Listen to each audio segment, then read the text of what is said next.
da caixa que eu coloquei aqui, sobre se o Barcelona tinha jogado como o Real Madrid ou o Real Madrid como o Barcelona. Vamos lá. O Xavi disse ontem na coletiva de imprensa, disse muito bem, que não se orgulha do jogo que o Barcelona fez do ponto de vista estilístico. Se orgulha da aplicação, se orgulha da postura, se orgulha da eficácia, mas não se orgulha do estilo, porque esse não é o estilo do Barcelona.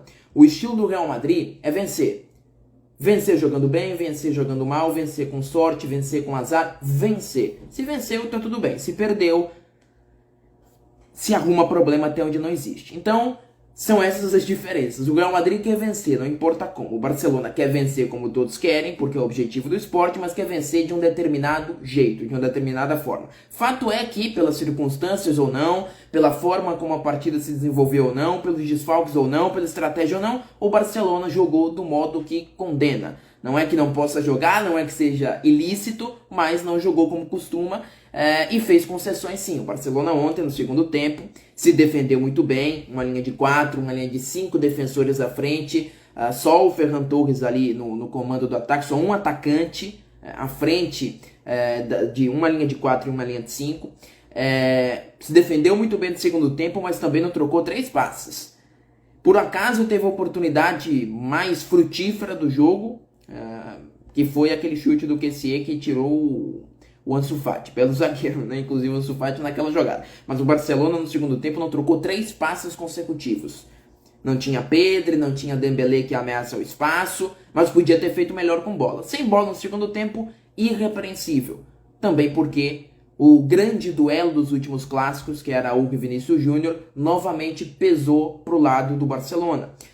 Como durante muitos anos o duelo entre Casemiro e Messi decidia o El Clássico, ou pelo menos encaminhava o El Clássico para o lado que tivesse o vencedor desse embate, desse duelo individual, Araújo e Vinícius Júnior têm encaminhado os últimos clássicos para o Barcelona. Em 3 vezes que eles estiveram em confronto direto, o Barcelona ganhou todas as vezes. E ganhou com o Vinícius Júnior sendo muito pouco ativo, porque o Araújo estabelece praticamente uma marcação individual em cima do Vinícius Júnior. Quando o Vinícius Júnior recebe a bola, o Araújo persegue. Quando ele vai receber a bola, o Araújo está na cola, perseguindo, antecipando, avançando, empurrando o Vinícius Júnior para longe do próprio gol. E quando o Vinícius recebe, não é desarmado às vezes, mas é orientado para fora, para o corredor. Quando chega ao corredor é obrigado a cruzar. Ontem o Vinícius Júnior fez vários cruzamentos que não tinham vantagem alguma, que não eram suportados por uma vantagem da equipe, por uma vantagem de um jogador que estava dentro da área, por uma vantagem do Benzema. Cruzou por cruzar, porque o Araújo o perseguia, vencia os duelos, fazia uma imposição psicológica para cima dele e também orientava a jogar sempre por fora. Ele veio por dentro e também não adiantou, porque o Barcelona ontem não se defendeu daquele modo por acaso. Não foi o jogo durante o seu transcorrer que levou o Barcelona para aquele caminho. Não, o Barcelona foi ao Santiago Bernabéu para se defender exatamente do modo como se defendeu. O Araújo no duelo direto com o Vinícius Júnior, o Koundé na cobertura e o Frenkie de Jong ainda fechando por dentro, dando ajudas ali pelo lado. Então eram 3 jogadores, um sistema muito bem organizado sim do ponto de vista defensivo, especialmente no segundo tempo, para parar o Vinícius Júnior. Também a gente não pode dizer que o Barcelona queria jogar outro jogo e como o Real Madrid foi fazendo a partida, a estratégia foi modificada. Não, o Barcelona entrou para fazer exatamente o jogo que fez. Nos primeiros 20, 25 minutos, não esteve bem. O Real Madrid teve ocasiões para abrir o placar e até abriu o placar, o gol foi anulado. Porque o Ancelotti fez também mudanças no time, colocou o Camavinga ao lado do Kroos no meio campo, que fazia com que os 2 médios do Real Madrid encaixassem individualmente nos 2 interiores do Barcelona. E ontem o Kessié jogou mais baixo que o Frenkie de Jong, ou seja, o Kessié recebia mais vezes os primeiros passos que o Frenkie de Jong, o que obviamente é ruim para o Barcelona. O Kessié tem uma ótima chegada à área, ótima posição física, vence muitos duelos, pressiona muito bem, mas para uma saída de bola, o Frenkie de Jong é evidentemente muito mais adequado, pela coragem, pela qualidade, pela condição de bola, pela capacidade de giro, vários indicadores que colocam o Frenkie de Jong à frente. O Xavi ontem optou por fazer essa troca de posição, o de Jong mais avançado entre linhas e o Kessié na base da jogada, o que prejudicou a saída do Barcelona. O Real Madrid ontem roubou várias bolas em zonas altas e conseguiu incomodar o Barcelona nos primeiros 20, 25 minutos. Não fez o gol do Barcelona é completamente fortuito, me desculpem, quando é o Real Madrid também fazendo esse tipo de gol, eu digo aqui, é um gol fortuito. Camavinga erra um passe ridículo, o Militão bate, rebate, a bola volta nele, gol contra. O Barcelona teve uma ocasião que foi realmente criada, que foi do segundo tempo, que o Ansu Fati tirou, porque de resto não teve nenhuma ocasião. E o Real Madrid também teve poucas no segundo tempo. Circulação previsível, circulação lenta, cruzamento sem vantagem, e a dependência excessiva de rasgos individuais. Mas esse não é um problema que o Real Madrid teve ontem. Esse é um problema do Real Madrid enfrentando blocos baixos. Há grandes dificuldades.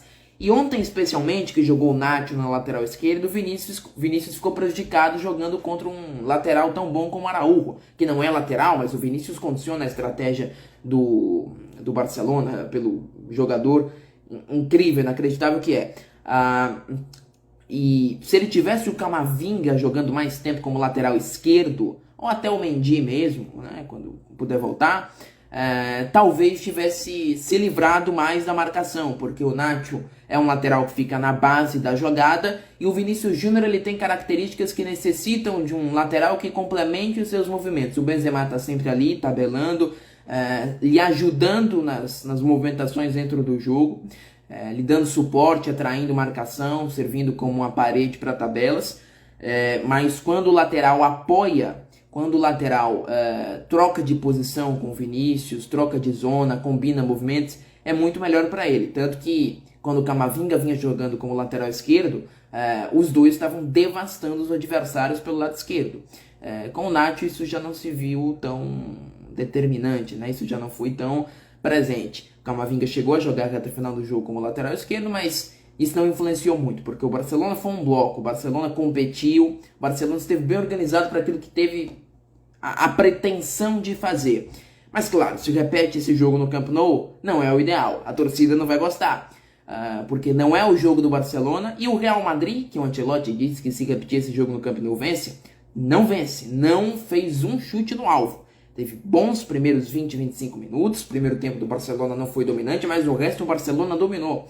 E aí não adianta vir falar de posse de bola, porque ontem o Real Madrid teve 65% de posse de bola, quiçá a maior posse de bola da história do Real Madrid não é um clássico. Nos últimos 20 anos eu tenho certeza que foi, a não ser que tenha tido algum outro clássico com expulsão, com algum episódio que leve o jogo para um determinado caminho. 11 contra 11, condições normais, o Barcelona que deveria ter essa posse contra o Real Madrid. E o Ancelotti, caso tivesse ganhado com o jogo que fez o Barcelona, falaria que a posse de bola não é o instrumento que direciona o jogo, direciona a análise, a superioridade de um jogo para um determinado adversário, para um determinado time que está jogando a partida. Então não vale a pena também que ele diga que o Real Madrid controlou o jogo porque teve 65% de posse. Não controlou a bola, mas não controlou nem o espaço, nem o jogo. São coisas diversas, né?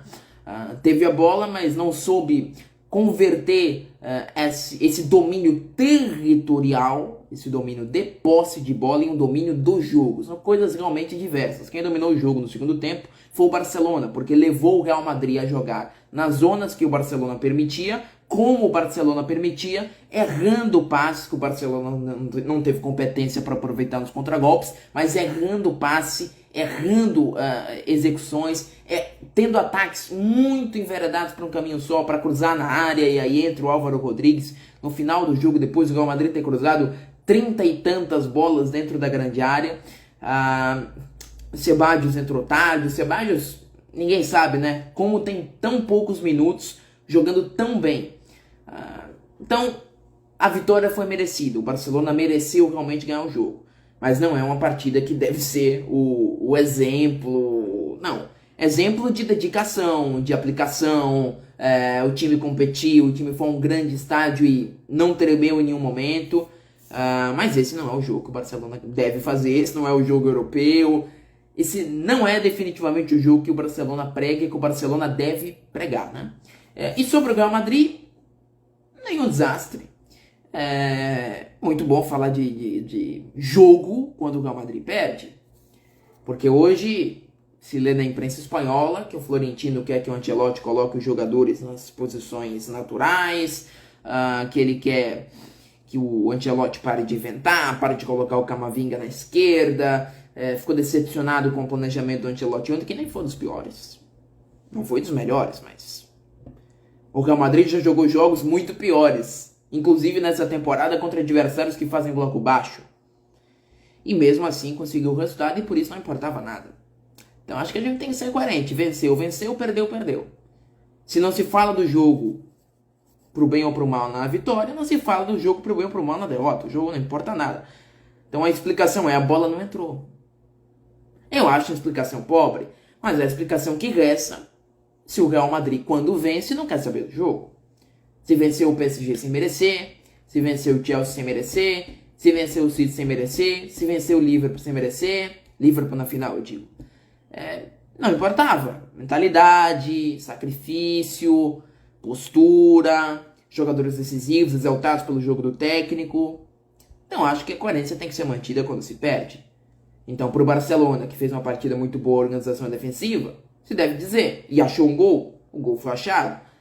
Sacrifício, mentalidade, trocentos desfalques, Lewandowski, que é o centroavante do time, o jogador que devolve, né, distribui o jogo de costas e também tem uma enorme presença de área, Dembélé, que é a velocidade, o drible, o Pedro, que é o controle e a pausa.